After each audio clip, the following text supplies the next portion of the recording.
Through a Friday, good chance of rain Saturday night. Not much though, about a half an inch. But I thought I saw a long-term forecast that showed we could be in for a more rainy pattern over the next few days and weeks. One of them showed a model output, I think, for about 2 weeks of about close to 4 inches, which would be nice because we are in all of the state is in some level of drought right now, and of course, I guess it bears repeating for folks that are getting out there this weekend to do some chores and do some things. Don't be burning stuff. We've still got a burn ban statewide, no exceptions. Just don't do it. Even if you think you got it under control, fire can do things you won't expect. So let's all be cool until we finally get some rain Saturday night. Maybe that'll alleviate some of this as we get into hopefully a much better pattern. Speaking of weather, EcoView Windows bring you the show tonight. Button up your home before we get in the thick of all the humidity. It was pretty warm today, and the humidity is definitely back. And, you know, when your windows are porous and leaky, there's some transfer that happens because it's just a single pane, and that's really conduction. And then there are other ways that heat and cold can come and go in and out of your house. It's just porous. It's holes. It's actually poorly secured and sealed up. That's because it's single pane. It's old school. That's centuries old technology that's all changed in the last few years.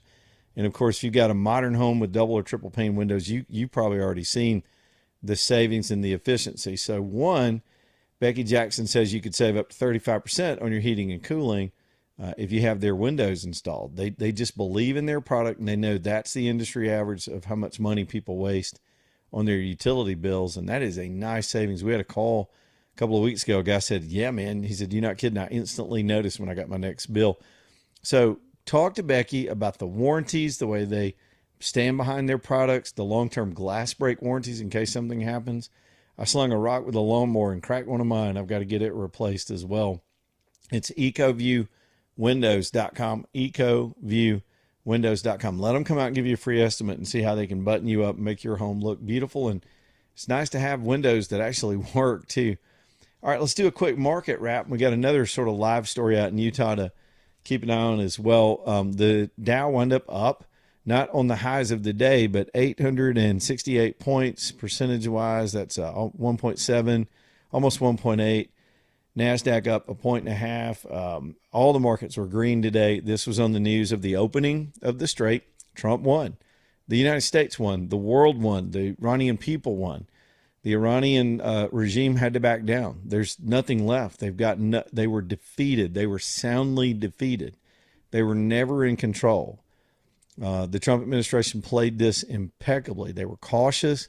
They switched from military action to negotiation with pressure. The pressure's still on because we have to keep the threat in place until the deal's signed. But in the announcement of the opening and ships starting to actually move through in larger numbers, even a cruise ship went through today. The Iranians themselves made part of the announcement. It wasn't just one-sided with Trump. The Europeans are now trying to show up at the party. It's too late for them, saying they want to participate in the security of the Strait. It's good news all the way around. So the markets loved it. Oil dropped as well. Let me pull that chart back up. I think oil was down, and it keeps moving. There's after-hours trading, but it was down at least $10. Down to on the WTI, the domestic number is down to 84. At one point today, it was almost down to 80. So we've seen it try to poke down in the 70s again, which would completely, over the course of time, as these future contracts are bought and that $70 oil gets to, gets through the refineries and out into the gas stations, we're going to have cheaper gas prices very, very soon. And how stupid. I saw a video where Kamala Harris somehow was trying to find relevance. She went out and she stood in front of a gas station and started bitching about the price and, blaming it on Trump, which is so cheap and stupid and juvenile. It's just what she is. The gas prices were higher when she was vice president. And the only reason for that was it wasn't us securing a future peace and securing future availability of oil. It was her administration attacking the industry and pretending that it didn't matter if it drove up the price of oil because they were trying to drive you out of your gas car. That was their philosophy. It's like it didn't happen. So these people spent all that time trying to run people out of gas cars and make it too expensive for you to buy one. So you would consider these electrics. By design, they were wrecking the system. And now they're pretending to defend the price of gas just because they think they got one over on Trump. And so as soon as that video gets some play, boom, Trump announces the deal, oil drops, the point is over. These people's talking points are out of date. They're just behind. They need to play catch up. Sorry, y'all, you're late.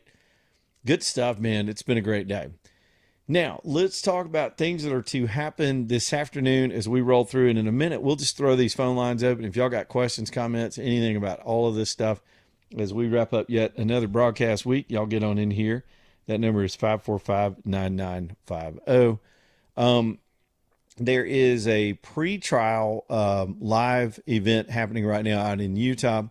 I'm not sure if there are cameras in there. There have been cameras in there, but one of the things they're debating, this is, of course, with this Tyler Robinson defendant who is alleged to have, of course, killed Charlie Kirk.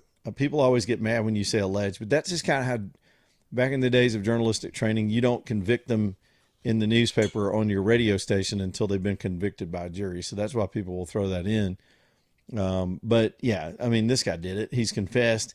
He's confessed several times. They matched the type of, here's what happened the other day with the ballistics. And, you know, I don't know, maybe after this Iran thing has healed itself in right on cue in 6 weeks, just like the president promised, and it wasn't a forever war, and we didn't have to put boots on the ground, and wasn't except for a rescue effort.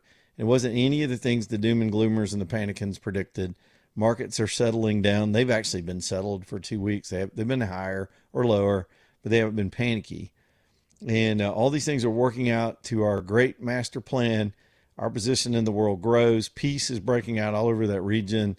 All of this stuff is stuff I couldn't have imagined the last few years, the last 5 decades of the way the world was organized. But here's all these good things happening. You still got people pumping propaganda. And one of those was around this Charlie Kirk case. The same nut jobs, the same nut job podcasters that went off into conspiracy town over this situation with Iran have been the same people perpetrating just the most ridiculous stuff to be conceived over Charlie Kirk's death. So the ballistic thing yesterday, the first report that was, again, misreported by the Daily Mail said that they couldn't match the bullet to the weapon. And that was only because the bullet was designed to disintegrate. It was a soft tip. People that know ammo know this stuff, and you don't have to educate yourself. But people that don't make things up. And they couldn't go into a gun store and pick out a box of ammo to save their lives. They don't know anything about ammo and how it works. But suddenly they're experts because they watched Candace Owens be a fool. So the soft tips break up, but what they can do is take the fragments and match it to the cartridge from the gun that they found. They found the cartridge from the gun that was fired. So, and the cartridge is the size that would work in that gun. It was found on the scene somewhere.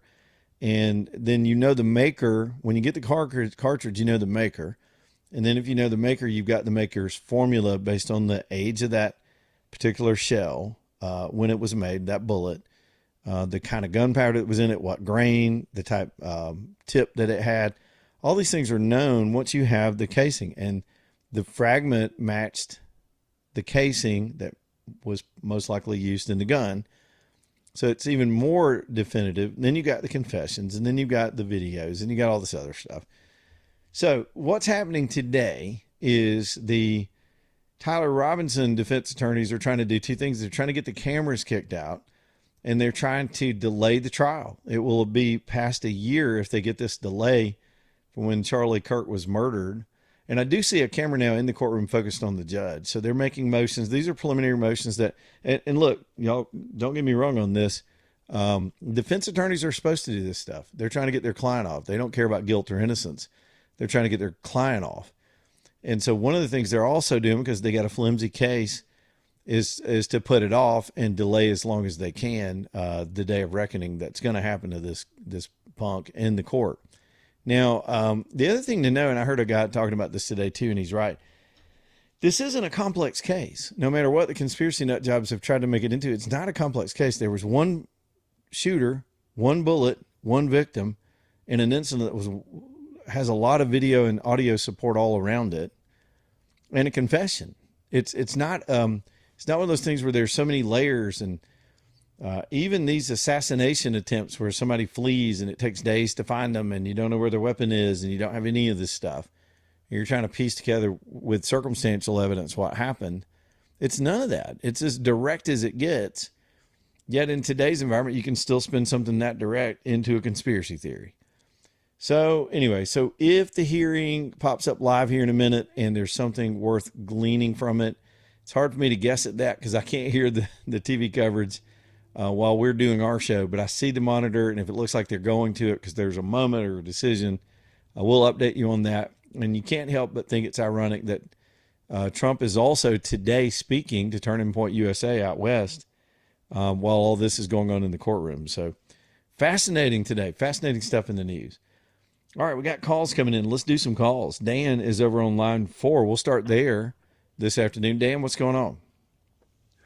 You had mentioned a little bit earlier about Gatorade and them taking some ingredients out of it. Well, I was in the Navy in the early 70s, and we came across a malt liquor named Hoppin' Gator. And you could drink that stuff hot, cold, on ice, or whatever. All right. And as it turned out, that was the beginning of Gatorade. Well, you know, I always thought it was the Florida football team. Wasn't it? Was that anyway? Apparently they created a formula on the sidelines for their team back in the day, and then that's how it got out. Well, I had heard it came from up north, and that was the start of it. It was called Hoppin' Gator. Okay, we've got a controversy now. I appreciate you throwing that in there. We'll have people call up and decide where it came from. All right, man, there you go. Hoppin' Gator. AJ, ever heard of Hoppin' Gator? No, I've never heard of that. We would look. I'd sleep over to the hood and drink private stock with my friends. Man, that was a malt liquor nobody knows about either. But I never heard of Hoppin' Gator. John is in Birmingham. What's up, John? He is on line 1. What's up, John? Hey, Leland. How you doing? Hey, buddy. Hey, I just got a question. You mentioned Candace Owens a while ago. Yeah. Something I noticed with these guys, I just want to just get your input on it. But it seems like all these people, her, Tucker, why do these folks, when they're talking, they talk so fast? Well, I think it's personal style. Owens, even when I liked her back in the day when she seemed sane, was always a quick talker. Ben Shapiro's like that. Some of it's generational. Of course, they're not Southern, and we tend to talk a step slower than the rest of the world. But I think they talk so fast they outrun their own thinking. They outrun their own brains sometimes. Well, I just didn't know if it was, do they talk so fast that they try to get their point across, but they really don't want you to catch on to what they're saying. It's just confusing, but I don't know. Some of it's style, some of it I do think is age. Younger people talk fast. I mean, I got a house full of teenagers now, and they go. That's fine. Some of it is though. When somebody's stretching the truth and making stuff up as they go along, you ever notice dumb people will try to talk louder and faster when they're losing a point? They'll call up to the show and do that, and they don't want to go back and forth and let's do point, counterpoint, and see who we think's right. They just want to talk real fast and real loud and hang up. That's people that are on defensive. It's almost like reading body language. It's their linguistic style. And there could be some components of that too. I think Tucker Carlson believes what he's saying though, which kind of makes him even more scary. Exactly. It's sad. All right, Lee, I appreciate it, man. Enjoy the show. Thank you, John. I mean, yeah, that's two political pundits that I actually really did like. Now, somebody asked me about a podcast the other day. They called and told me about something and said, "You don't watch that podcast?" I was like, "No," because truthfully, in this, I don't know, it could sound arrogant or it could sound isolating or whatever, but I just don't listen to other people's podcasts. It's a time thing. Okay. I'm consumed to be able to stand here. And I stand when I do the show. I am consumed all day with absorbing everything I can so that I can make it make sense for you on your way home. And that's my job. The fun part of my job is being on the air. It's 2 to 6, as tiresome as it can get to do this much talking and to handle all this kind of business. The work is before the light goes on at 2:00. So I can't, sometimes I'll scan talk radio and I'll hear other shows for a minute, get a sense, and sometimes that's just to hear what else is going on. I need headlines. That's my content. What happened, and I'll decide what I think about it. But what's the latest? When some shows do that, some shows don't. Some shows just do other stuff. And but I don't want other people's analysis in my head. I don't want to pollute my thoughts with their thoughts. And then I sort of feel, because at some point you feel like you're co-opting, and some of that is the function of having an afternoon show. If you got a morning show, people in our business understand all this stuff. If you get you get first crack at it in the morning in some ways. So you get up in the morning and yours is the first show of the day. So whatever you're spitting out there is ahead of everybody. The problem is on a morning show, you're kind of dealing with yesterday's news because nothing's happened, nothing new headline wise has happened yet. But then in the afternoon, we get live breaking stuff because things start happening during the day, especially after lunch, which is why I've designed the show to be the way it is with us, because it's a news oriented talk show. It's breaking news, developing stuff. Here's the latest. So you can be both informed, and then I'll give you most of the hot takes I give are in the moment because of the way we do the show. Others will sit and contemplate and write whole articles and then have on some deep guest and get philosophical. And with our time slot and the way I like to do things, and with my background from the news business, I'd rather do it the way we do it. But that's not to criticize anybody else's show. And truthfully, a lot of my colleagues, we don't even have time to listen to each other because we're doing our own thing as well, trying to either get prepared or also having, your own life going on where you got other things to do. But I like to create my own thoughts. And honestly, the older I've gotten, the more I've learned to just turn it off on the weekends and at night. So I got some brain space to think, so I can get all the noise and the clutter out of my head and then be fresher, trying to put these things together every day. So everybody's got a different way of doing it. Other people love to pull clips of all the podcasts and talk about the wars between them and have others on their show. And that's a different way of doing it. I'm not saying it's bad. It's not my jam, Holmes. Just don't do it that way. Lonnie's Furniture Company. I'll tell you what I do like to do, and that's go see my friends up at Lonnie's if I'm ever up on 65. Now, I'm not in the market for furniture right now, but I'm about to be because we've got a little bit of construction going on. We're going to need a couple of additional pieces, and I know exactly where I'm going when it's time. We're going to get in the truck and head to Lonnie's because it'll probably be on the ground. The last time I did some shopping with them, I've told you all this story before. I needed a chair and a half, not a little skinny chair, but I needed a big, wide, comfortable chair. I needed two of them. I wanted them to match, and I needed them in a neutral color. So I go to Lonnie's and walked around. I think I spotted it pretty early, but I wanted to see everything. So it took a little while. And this is before they even got the big showroom. So I spotted it, but it was sort of a baby blue. And I was like, it's not going to work. But I love the way that chair sits. And they're so cool like that. You go in there, you want to sit on it. You want to be comfortable. You can't just sit down on a chair and decide you like it or not. You sit there for a minute, sit in your reading position, lay down. I don't know. And so I loved the chair. I love the way it felt. It was a lazy boy. It was heavy as lead. I knew it was well built. And I said, John, would you happen to have one more of these, like two of these in a different color? And he said, let's go look. So we went and got the computer out, and boom. They didn't just have two. They had four in the off-white color that I was looking for. Not quite white, but a little better. Oatmeal, I'm not good with colors. But, man, they turned out great. And they brought those to me because they were back in the warehouse. And we did the deal, and they said, we'll just bring them out to you. We're making a delivery out there. So usually I like to pick it up myself. They brought them to me, and those kids came in with those chairs, and I love them. So the whole point of telling you that is take your time, browse around, ask what's in the back, see if they can change it up. Maybe you want a custom order. This is the kind of store where you can do that. They're not buying a bunch of cheap stuff and putting, lost prices on it just to look like it's discounted and a good value. The good value is in the good quality, and that's what you're going to find at Lonnie's Furniture. It's brands durable furniture. It's going to last for a long time with a great team that can just help you with everything. So go see them. Even if you're not in the market for furniture, you might get some good ideas walking around in there. It's Lonnie'sFurnitureCompany.com, Lonnie'sFurnitureCompany.com. Back in a minute.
Let's just put Lester on the phone. We'll get back to the other headlines and everything else. We'll get this call in here as we're waiting on some other live developments this afternoon. Lester, what you got going on? And I lived in Florida at the time that Gatorade was developed. And the story from students and faculty in the area, there was a controversy about the professor chemist who developed it. Because he was a professor at the university, he had signed an agreement that anything he developed would not be totally his. So the university held him to that contract, and he didn't get all of the proceeds that he should have normally gotten had he developed this without being associated with the university. Huh. So it was developed for the football team, but there was a large conspiracy or controversy about it. And when I left Florida, there was supposed to be a court case, but I don't know how that worked out. But the last I heard was that the university was seeking to get all the proceeds from the sale of Gatorade and the patent for it. So I wonder where that stands now. If they sold that off over the years, or they continue to get a cut of it when we all go buy Gatorade. I would imagine that that's probably taking place at the university sold it. I don't know that, but it seems that would be more logical way the corporate world works. Because Georgia fans, you wouldn't be able to sell one in the state of Georgia. All right, man, I got to go. That's what Good call, Lester. Faculty and students. All right. Yeah, I've always heard that's where that was the origin source. Maybe he got it from the liquor too. Who knows? Who knows? Who knows? We got a controversy. All right, more stuff coming. It's Friday. Here we go. Leland Live. Back in a minute.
My man Danny Knowles over at the Knowles Group. I know they've been busy this week as we've seen this huge market rally. As I was telling you earlier in the show, almost up 900 points today on the Dow.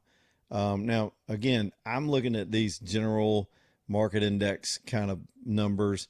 Danny and his team are looking at your numbers, your portfolio, and the strategies they employ to do long-term stuff and not worry about all these crazy swings up and down. And that keeps your money steady. They can demonstrate to you through the course of time how that works. But it takes some sophistication and some constant monitoring, and that's what they do at the Knowles Group. But I bet they've had a pretty good week. Again, we're up higher than we were when this whole Iran situation started. Records on the S&P. I think we're getting close to another one in the Dow. In the NASDAQ. The Dow is 500 or 600 points or so away from setting another record as well. So here we go. Things are self-correcting right now with all these investments. Look, you wouldn't want to trust me because I'm just reading the news. You would want to trust that Danny and his sons and the whole team at the Knowles Group. Listen to their show tomorrow, too. I heard a promotional for it a little while ago. They really are great guys with a lot to add to your thinking, and they're so straightforward. I mean, Danny's always been that way. Even when he'd get himself in trouble and get sent to the principal's office because he would say what he was thinking. And that's exactly who you want. After all these years, that's exactly who you want as your financial advisor, because they got to be straight with you. They just got to tell you things maybe you don't want to hear, but will get you some discipline and get you on track. And we all need that kind of coaching with exercise, with our financial life, with all these other things. So reach out to the Knowles Group, see if it's a good fit. Again, he's a lifelong buddy of mine, and we've known each other since we were 10 years old, and he'll take care of you. TheKnowlesGroup.com. And again, listen to their show, Understanding Your Money, tomorrow here on Talk 99.5. Let's go back to the missing scientist. And the Daily Mail just put a piece out, and I'm going to have to read it to you cold. We'll handle the first couple of paragraphs just because this mystery, y'all, this could turn into this feels like kind of the Nancy Guthrie kind of coverage where it explodes and it's nonstop coverage, and because there's a mystery involved, and then we move on. We'll eventually move on to something else probably in a few weeks if none of this stuff is connected. But by now you know the story. There are 10, possibly 11 missing or dead scientists that dealt with UFO programs, nuclear research, and other deep, very sophisticated research for our government at some of our national labs. So one of the theories is that it could be foreign, that it could be foreign adversaries either taking these people out so we lose their expertise, or kidnapping them to get the information, to get maybe something at gunpoint. I don't know, but the circumstances are, when I went through and finally read some of the stories and looked at all that had happened, the profiles of the people, the different age ranges, and what they were studying, the connections really start to make themselves as to the type of research they were doing, especially at Los Alamos. Now, the Daily Mail has a piece tonight. The headline on it that got my attention, I said, I need to go ahead and jump on this before we get to the weekend. It says, Dead Los Alamos Chief's Secret UFO Files Revealed in Stunning Drop. It's 100% proof. I don't even know what that means. So let me just read you what they're reporting. Well, granted, this is a tabloid out of the United Kingdom that gets it wrong sometimes, but sometimes when they nail it, the rest of the mainstream media is playing catch up. So here's what they're saying at the Daily Mail. A senior cybersecurity official at one of America's most secretive nuclear laboratories left behind files after his death that an insider has claimed reveal the U.S. government has long been studying UFOs. The documents, described as containing internal memos, scientific reports, and images, were allegedly discovered among the belongings of the former head of the cybersecurity at Los Alamos National Laboratory. The lab, located in New Mexico, 35 miles northwest of Santa Fe, is linked to UFO folklore primarily through its proximity to the nuclear triangle and reported sightings of green fireballs near atomic sites in the late 1940s. And, of course, we all know about Roswell. Remember when I did the show at Roswell? That was a fun time. I actually went to the UFO convention a few years ago.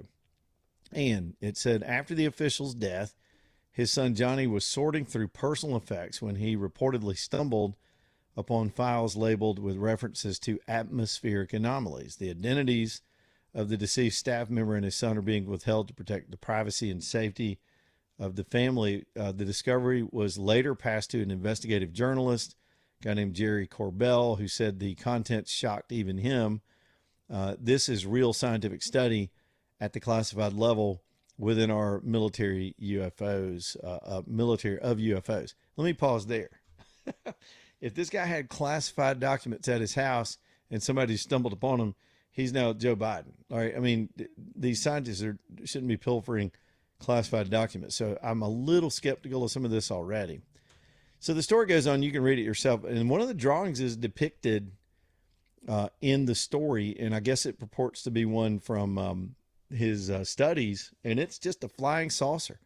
AJ, you know that stereotypical flying saucer, that comical version that we see when somebody's trying to imitate a UFO? It's like an upside down pie pan. Yes. That's what this drawing is. It's just a dish. It does have a little top on it, like a pressure valve. I don't know. So we'll see if all this stuff continues. There's some photographs that kind of mimic that shape too. They're kind of grainy photographs, look like they may have been taken. There's some hand drawings. All this stuff just been dumped in the Daily Mail this afternoon. So look, here's the thing. My whole life, the UFO conspiracy theories were consuming. We'd had movies. We've always thought about aliens. It was big in the 70s. Sightings would happen and whole communities would get disrupted. Everybody remembers what happened in Fife here in Alabama, and then in Gulf Breeze, Florida, with the UFO sightings down there.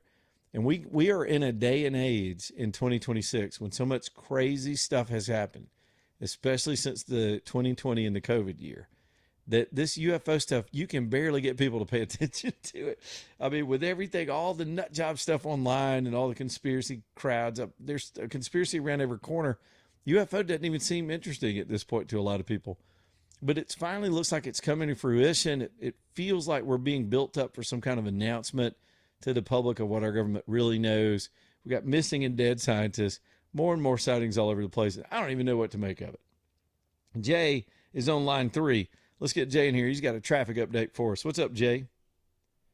Oh, Jay says he dropped off. AJ, did you glean any traffic information? Well, It just says he want to talk about traffic. I was going. Okay, so actually, that was on me. That was my fault on accident. Cause All right, I was then. getting ready to get them on and put them on hold. Yeah. And I hit the drop button on accident. I understand so that Jay happens to me. called back. So Sometimes when I'm in the office, when I'm there at the main studio, I'll reach down to hit the button to put somebody on the air, and I'll just hit the wrong button and hang up on them. yeah, and they'd be like, "Did you hang up on me?" I'm like, And then they think I did it on purpose. Right. I'm like, no, I didn't. It wasn't me. I'm not an alien. It's not a Jewish conspiracy. It was just an accident. I bumped the button. Yeah. The other one we get a lot too is, you cut me off. It's like, no, the computer cuts us all off at the top and bottom. We can't I do get that anything a about lot. Yeah, they're like, "Well, Leland, come here." I'm like, you didn't hear the music. Like, the truth is, like, I didn't cut you off. I let you on, and you took too much time getting to your point, and you got cut. You got to go, man. You got to step on the gas. Our show moves fast. All right, we'll get back to the phones and all that other stuff. Let me talk to y'all about Allen and Company too. I don't know what kind of gift giving you've got going on the rest of the year. I know in my family, a lot of the birthdays and special occasions are kind of front loaded at the beginning of the year. And then of course we get down to the holidays. But if you're looking for something special, especially for that graduate, man, that's next month. You got forever, somebody will be class of 26.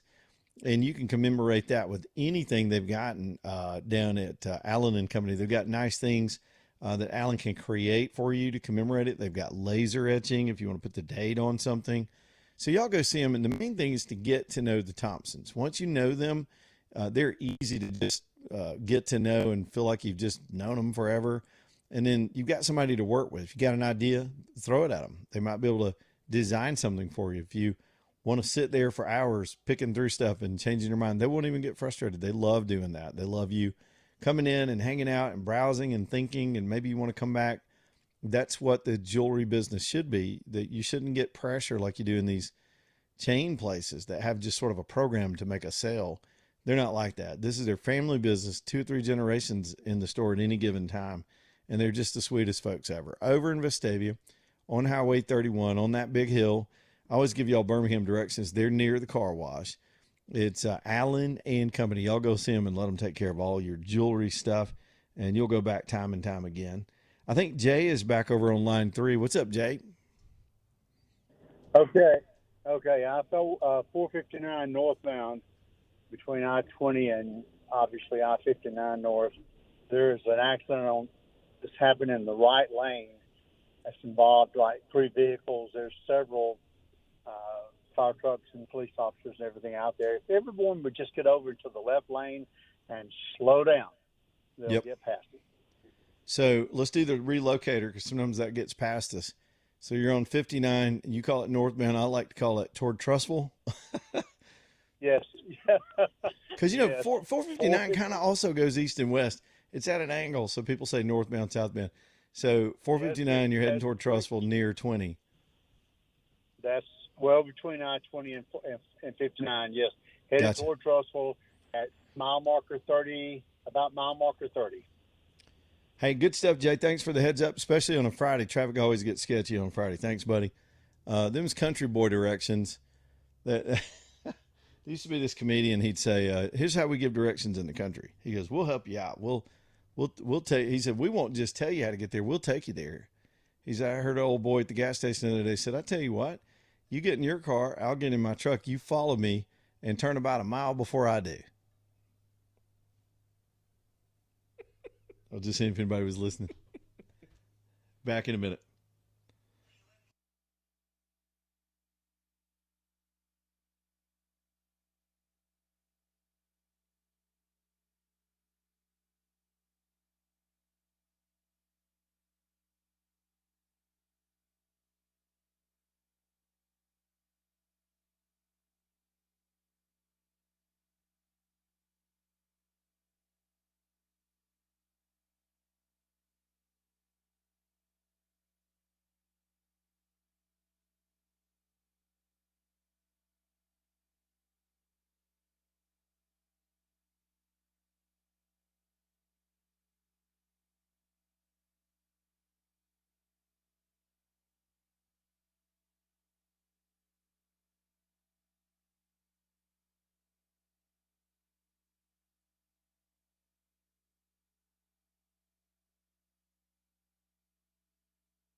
Man, all this heat and humidity makes it feel like sure enough swim weather. And here we go.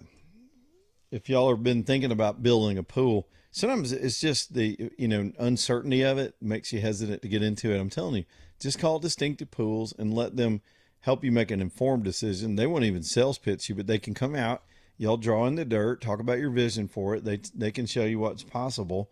Then from there, develop a budget for the scale of your plan, whether you want a big, huge pool. They don't even make those anymore, do they? With diving boards, the old school pools, or just more of an art looking pool that everybody can get in, but you've got the outdoor features that go with it. You got the outdoor kitchens and the outdoor fireplaces and whatever you want to set up with a little TV out there so you can enjoy it in the off season. That's really a lot of what they're building nowadays, because they got the hardscape capability to build that out just beautifully. So you can just use it all year long. Man, get outside and get some fresh air and enjoy your pool this year. And it starts with a phone call and an appointment with Distinctive Pools. All I know is when they get done, Gary Levesque's been doing this for 40 years, and his team, you add up all their experience, you probably got the most experienced pool builders in the state of Alabama. And this is who you want in there doing a project like this. And of course, they've got finance companies that can come alongside you and make this a reality as well. It's distinctivepools.com, distinctivepools.com. All right, now Trump's coming up in a little while talking to Turning Point. I'm sure that's a red meat crowd. He is really, now that I think we're starting to wrap up the Iran situation, there's just positive news all over the place on the end of that today. I still got some formalities to do. Trump also mentioned that he'd be interested in going to Pakistan for a signing. And man, that gives me the heebie-jeebies. I don't know if I just don't know if I'd trust Pakistan, the environment there, even though he'd be surrounded with our own personal security. That just seems crazy. But nonetheless, there's also some reporting there could be a big White House summit with all these nations potentially involved. And there's really a lot of upside right now between Israel and Lebanon breaking out. It's just been positive all day. So Trump's going to have stuff to say about that at Turning Point. We're going to try to line our show up to be able to go there live. There, Fox News this hour just now putting up a graphic saying Trump has told Axios that we're going to have an Iran deal, an actual deal, in a day or two. What the announcement today was that the Strait's open.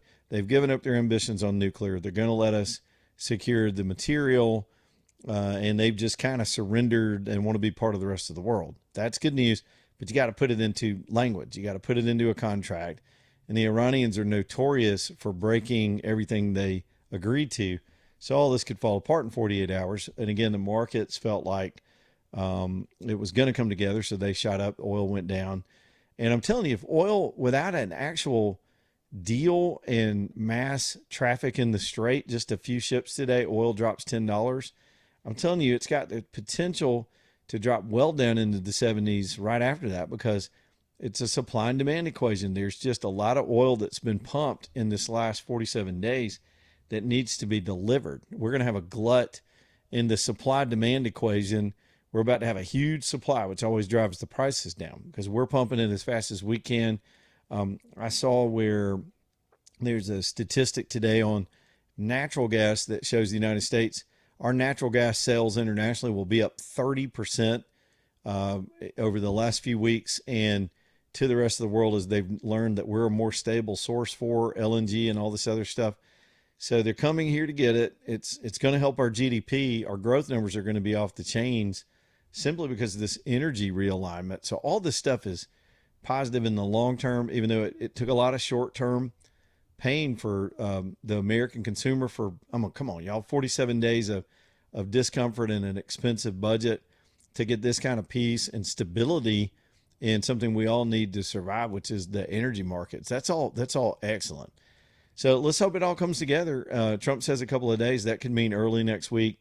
If you take the optimistic view, we've got potential signing ceremonies and major ship traffic moving through the Strait, and that's what everybody's been waiting on since all this stuff started. All right, so that was a little quick, kind of awkward recap of today. Moving forward, though, we've got Trump again in a little bit. They said 4 o'clock, but he's never going to walk out on time. They probably got some pregame they're doing. He's speaking to a Turning Point event. He's the keynote. Pretty big get for Turning Point. and then we'll see where it goes from there. If we can cover it, we cover it, and we'll hear whatever. Anything he utters could make news in this whole equation, and no matter how unconventional and off the wall it sounds when he says it, it winds up being correct. And that's exactly what happened this time, and he outplayed everybody on this thing, and it's just been good stuff. Now, there's a story today, too. We've been loosely talking about this week because it's been such an eventful week. But all this new evidence about how the Democrats faked that first impeachment of Trump over the Ukrainian phone call and how they concocted the whole story with the whistleblower. We were telling you this in real time. None of it made sense. Even on the basis of law, it didn't make any sense. Trump can call whoever he wants in the Ukraine and demand answers. But somehow they spun that into an impeachment, which of course failed. They didn't remove him. But now the House of Representatives is in Republican control, and with the revelation of this new information, they're going to expunge the impeachment. So the House can, of course, vote to impeach. They can also vote to basically go back and correct the record because of the phoniness of that whole impeachment attempt. And if they don't go after Adam Schiff and criminally indict him for what he did, how he leaked classified materials, concocted a conspiracy. Listen, it's not an exaggeration. Adam Schiff staged a coup against the president of the United States. It wasn't just politics. This guy used fabricated evidence to foment a legal process in the United States Congress and hid the evidence from the country. They did it with J6. They did it with the Russia scandal.